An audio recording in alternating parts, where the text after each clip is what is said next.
things went along smoothly without you, but I'd be lying. So it's good to have you back in here. You're welcome. All right, we'll start with just a recap from this past weekend.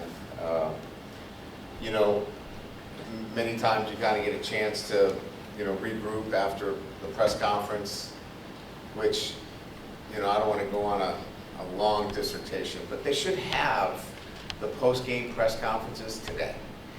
I mean, it would be so much easier on everybody.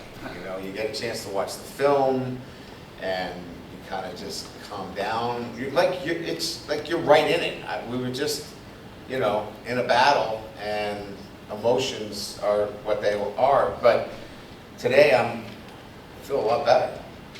We won the game. We dominated them statistically within that game. Our defense, up until late in the game where we made some substitutions, was poised for a shutout. And anytime you get that, you're really pleased. I think from an offensive standpoint, some individual performances. Barry Brown was outstanding. It was good to see Harlan Berry get involved and do some really good things. Xavion, multi-dimensional, running the football, 9 of 16, I think, on third down efficiency. So, a lot of really good things. So what's the overall perspective after the game is that we didn't underperform. If we underperformed, we probably put that game in reach for La Tech and maybe lose the game. But it was not an elite performance. And as I mentioned to you, that performance is everybody. I have to coach better. Our coaches have to be better teachers and coaches. We've got to be much more organized in certain areas. And then our players have to reach and exceed the standard of what we expect and what they expect from themselves. And we didn't have that across the board. So, as I stand here before you, we're 2-0. We learned a lot of lessons. And the lessons now become great lessons if we learn. You got to learn from them. You can't just have lessons and go, I didn't learn much.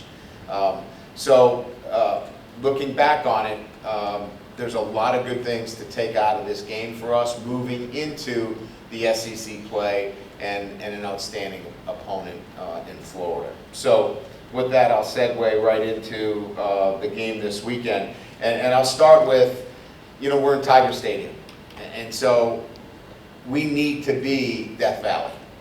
We need to live up to our resume as the most difficult place to play in the country because it's SEC time. So you had your warm-up tailgates, you got your recipes down, you got how much you need for drinking. Now, let's go get it. Let's make Tiger Stadium what it has been built on, and that is an incredibly difficult place to play. And so that's my first shout out to our fan base. We need you this weekend. And then we'll provide the standard in terms of how we need to play. It's a really good football team we're playing in Florida. And we know that. It starts with their quarterback. DJ is really arm talent off the charts. He can throw the football. He's a guy that, when you look at quarterbacks in this league, he has elite talent. But he's got guys around him. Jaden Baugh is really difficult to defend. He's physical. He's got great instincts. He's got toughness. He's 230 pounds. And now you complement him with the freshman, Vernell Brown, who is an electric receiver and probably one of the more consistent guys on their team is, Eugene Wilson at the slot. I mean, they have a nice balance of running the football and certainly the quarterback position and some skill guys on the offensive side of the ball. So I love the center Slaughter. Barber's a great tackle, so they get some really good football players. So from a defensive standpoint, Coach Roberts does a really good job with simulated pressures, 3 down, 4 down, giving you looks, mixing things up to make it really difficult. And from a defensive perspective, we saw the 3-3-5 and had some difficulties with that recognition. it'll certainly be similar in terms of what they try to do and make things difficult and keep the ball in front of them. They do a great job of not giving up big plays and keeping the points down. Really solid in special teams. Smack's got a huge leg. And then, of course, as I mentioned, Brown, he's averaging 21 yards per punt return. So this is a talented football team. And, look, I can't predict, what happened with them versus this week. They were the better team. They didn't play to their standard. So they're going to play to their standard this week, and we know that. Playing Florida is always a big game on everybody's schedule. We'll just need to worry about ourselves and play to our standard. So with that, we'll open up to questions. Hey, Brian. What did the MRI show for Braylon and Trades? How many games do you think they're going to miss? And what's the plan without them in the meantime? MRIs, were positive. We didn't get the true sense that we have a high ankle sprain with Braylon. There was nothing that gave us that sense that when we looked at the MRI that, hey, this is a tightrope procedure and he's going to be out for, 4 weeks. He's going to be day to day. We'll get him out there tomorrow. We'll see how he feels. He felt better today. So I think we're going to list him as questionable, and that could change to probable as we go through the week. We'll see how he progresses. Trades has a sprain. And the good news is it's a sprained MCL. And so as you know, those are injuries that you can come back from and rather quickly. We'll see where he is. We'll list him as questionable and work our way through the week and see where he is at the end of the week. Hey, Coach Gallagher here. You went in Clemson and Louisiana Tech. You mentioned that y'all did well in the stat category. If that's a game where y'all win 42-0, 49-0, do you think getting the guys more prepared this week after playing a game that didn't meet up to their standards, do you think that now can open their eyes? Because if y'all just smoked Louisiana Tech, I'm sure everybody would have felt like, hey, we're 2-0, we're number 3 in America, we're great, everybody's telling them they're great.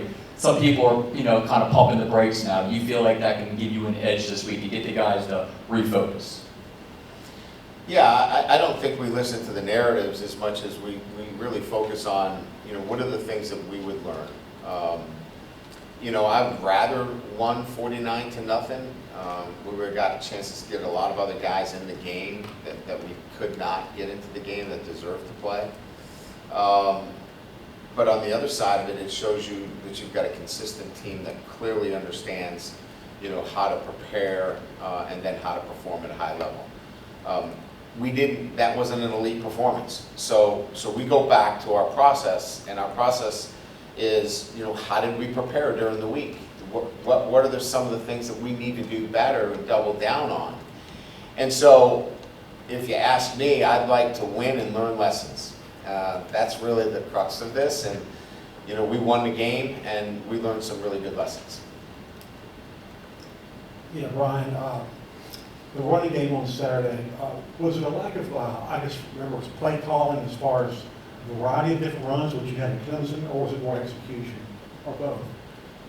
I think we have to, there's some things that we can address relative to the fundamentals and teaching and technique. I think we can be technically better. It's a difficult defense to run on. I mean, it's a 3-3 with, a middle rover. It's a difficult, doesn't mean you can't, and we did. We got the ball outside, we were able to cover enough. We want to be better, and that's kind of what I'm saying to you in the same breath of, we want to improve and be critical in our analysis. There are some things that we need to do better as coaches and players, and I think that's probably the run game more than anything else.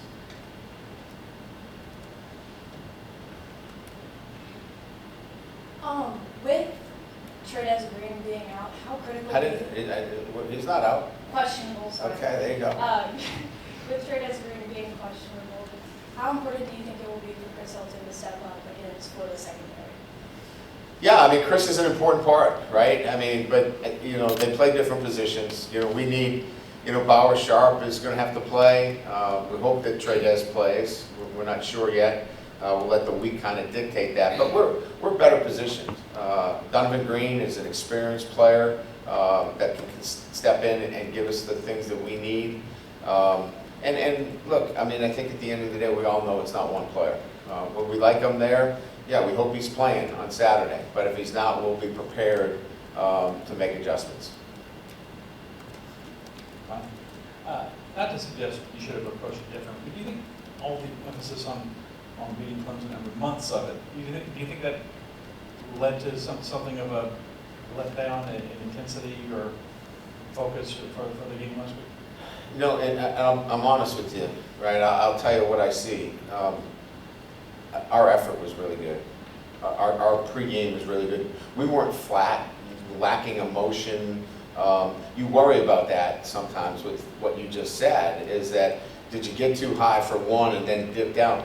Ours was really much more about the details. Our focus was not great from everybody.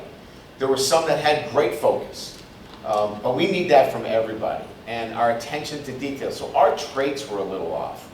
And when our traits are off a little bit, I go back to looking at, did we prepare as well this week, right, in that sense? And we're going to talk about it. And the preparation needs to be elite each and every week. It was elite against Clemson.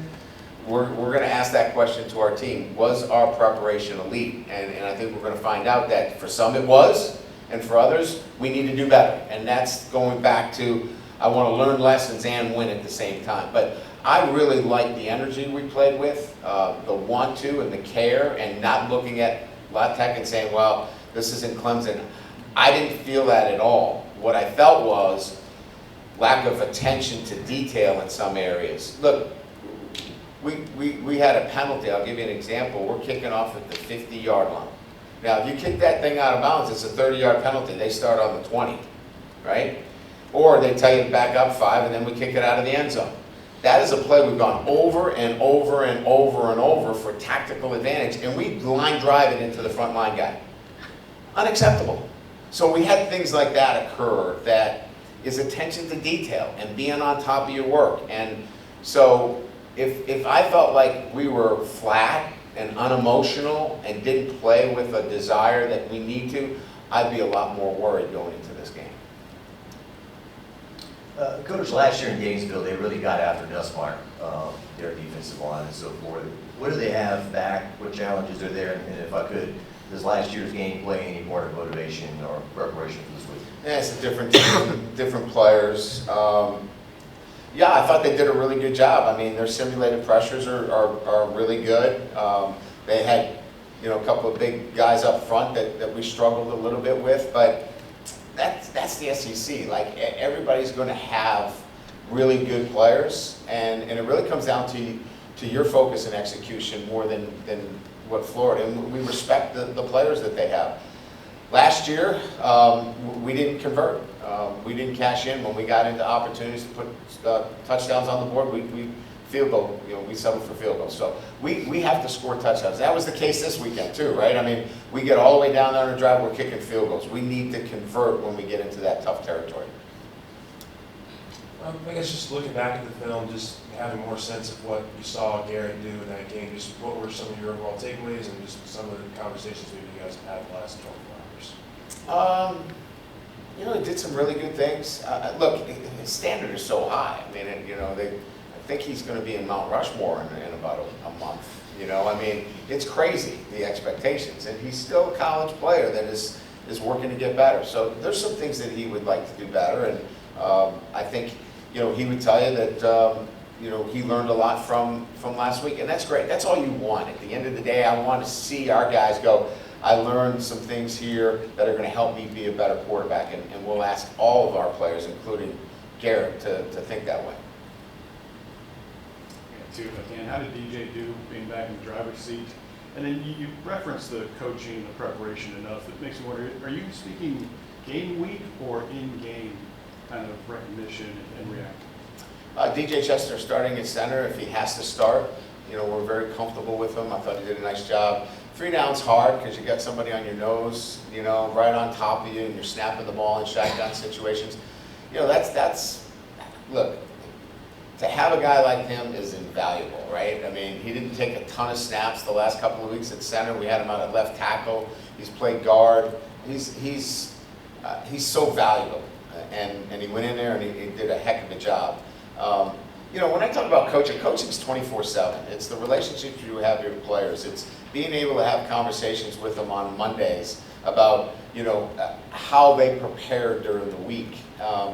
There are some adjustments that you make. I think I've said this before. I think that's a little bit overrated. I think it's the work and the relationships you have with your players during the week that really make a big difference. Yeah, Brian, what are some of the consistent traits this defense has that transfer from game to game that maybe your past defenses didn't have here? Well, I think it starts at the back end of the defense. Coverage ability, tackling. We've been really good tacklers. So I think that stands out right away is the ability to cover down, contested throws, tackling in the back end of the defense. Those things start to really show themselves. And then I think the front seven plays well together. It's well synced. In other words, Perk had that big sack early on. Jack's heading up the field, pulls the tackle, we wrap him underneath. They're just working well together. So I think that just having a second year in the scheme and everybody feeling comfortable with Blake's scheme up front, and then the coverage ability and tackling ability on the back end would be probably the 2 things that I would highlight. Coach, you've had just 3 plays in the passing game of 20 yards or more. It's ranks last in the SEC. Why hasn't the offense been able to generate more? We haven't played an SEC game. How do we rank last in the SEC? Very fair.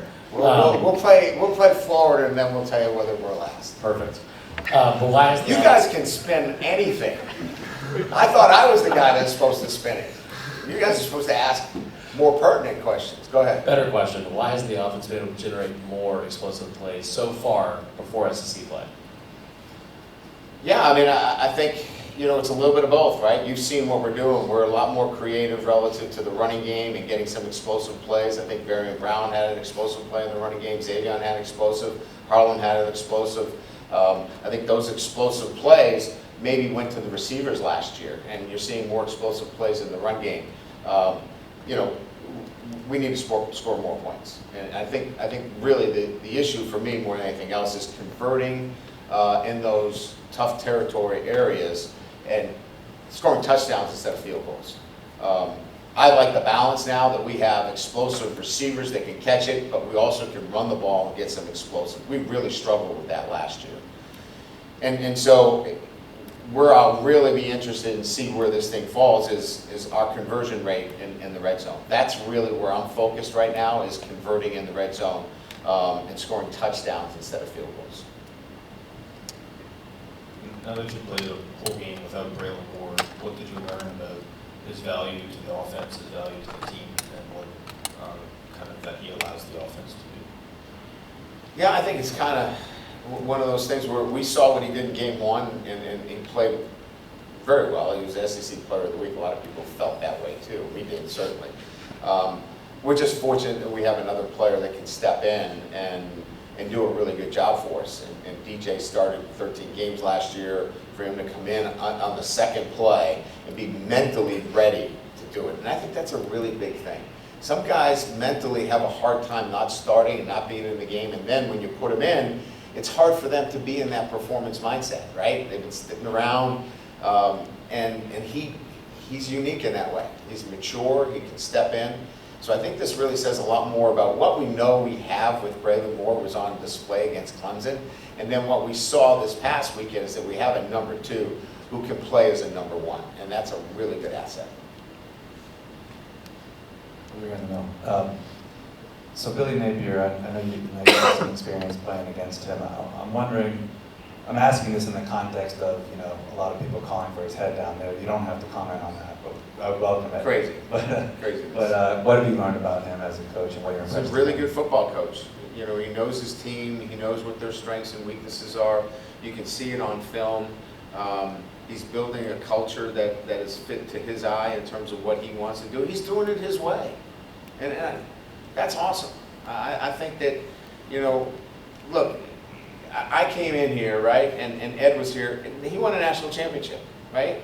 But he did it his way, right? It was his way, and that's fine. I mean, there's nothing wrong with that. That's the way they wanted to make a change. I do it my way.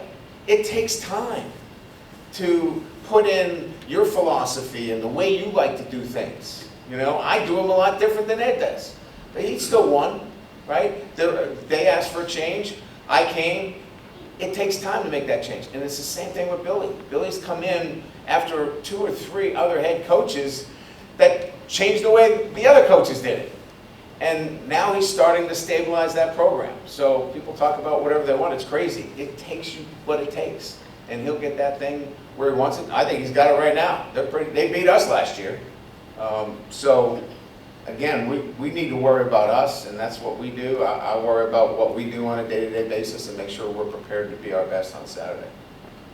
Was that considered a rant? No, that's good. Almost. Close? You didn't bang Was me. borderline rant? What you got Yeah, you- No, I can't do that anymore. They make You memes almost, of that. you almost did it on Saturday night. You did a fake. You did a fake. I did the fake. I did the fake. Yeah. It was a fake. Yeah. We got time for 2 more. Or a comedy hour, if you want that.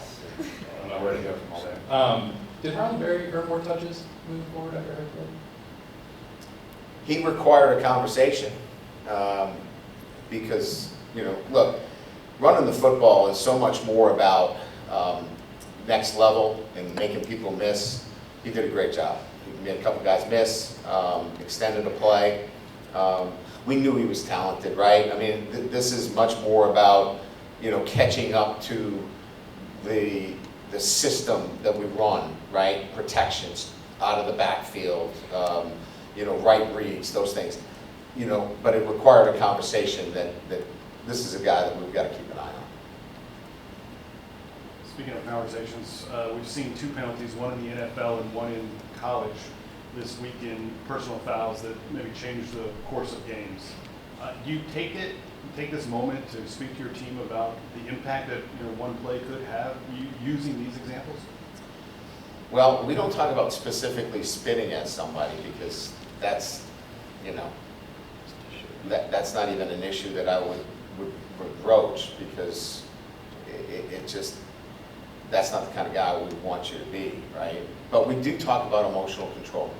We talk about emotional stability, being in the moment, making sure that the moment's not too big for you. And if you have to resort to something like that, then you're not in control of your emotions. And if you're not in control of your emotions, you could hurt your team, you could hurt yourself, and you could find yourself in a position where you're suspended and your team loses a game. So we can only put guys on the field that can control their emotions and are stable and mature and can do the right things in the big moments, because this is LSU. Every moment's a big moment.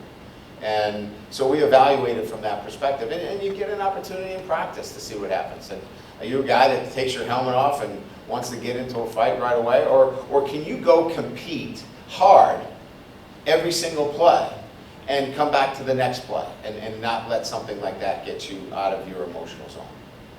Good? Thanks, Coach. All right, thank you.